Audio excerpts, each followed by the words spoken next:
as farmers prepare their fields for planting season. We also recently talked with Nebraska Extension soil scientist Charles Shapiro about nutrient needs. Charles was speaking on campus last Friday. We talked with him that afternoon at the East Campus Fields and started by asking how UNL determines its soil recommendations. We like to have data to make our recommendations. We don't have all the data that we'd like, so we use the established studies and then we put it in context. We use a philosophy that's called deficiency correction, which means that we think the money you spend on fertilizer should produce some yield. So we only recommend materials that we think will give you a yield response this year or next year. As farmers are getting ready for this year's planting season, what are some of the calls that you've been getting leading up to the season? Well, it seems like there's different philosophies. I mentioned that we use a deficiency correction. There are other people who put more effort into applying fertilizer based on building the soil or how much you removed. There's another philosophy that comes and goes over the years. It was started in about the 1940s. It's called the basic cation saturation ratio.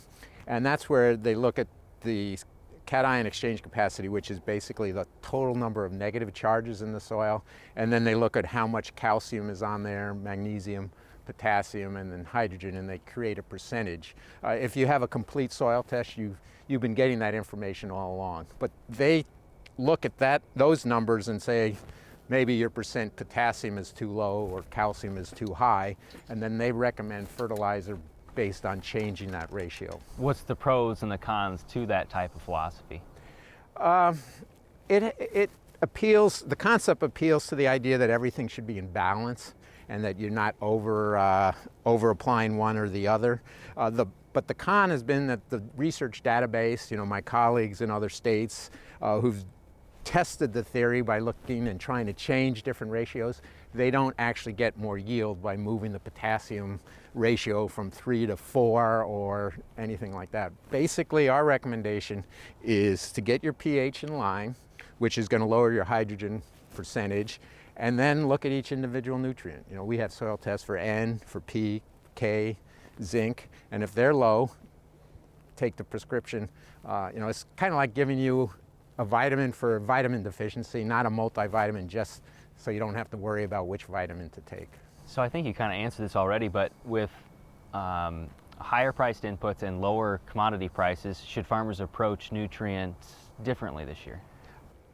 We like to see them look at their soil tests and look at our recommendations, and then if they feel like they're deficient in these nutrients, to apply. Now, nitrogen's a little different because we tend to follow the law of diminishing returns. So when corn is $7, you can afford a lot more nitrogen.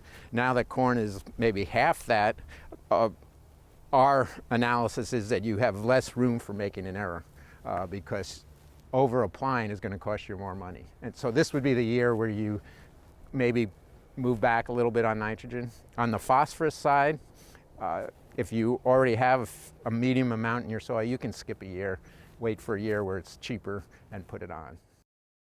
On the Market Journal website, you can find a link to an article Charles recommends on the science and research related to the base saturation cation ratio concept from the University of Minnesota.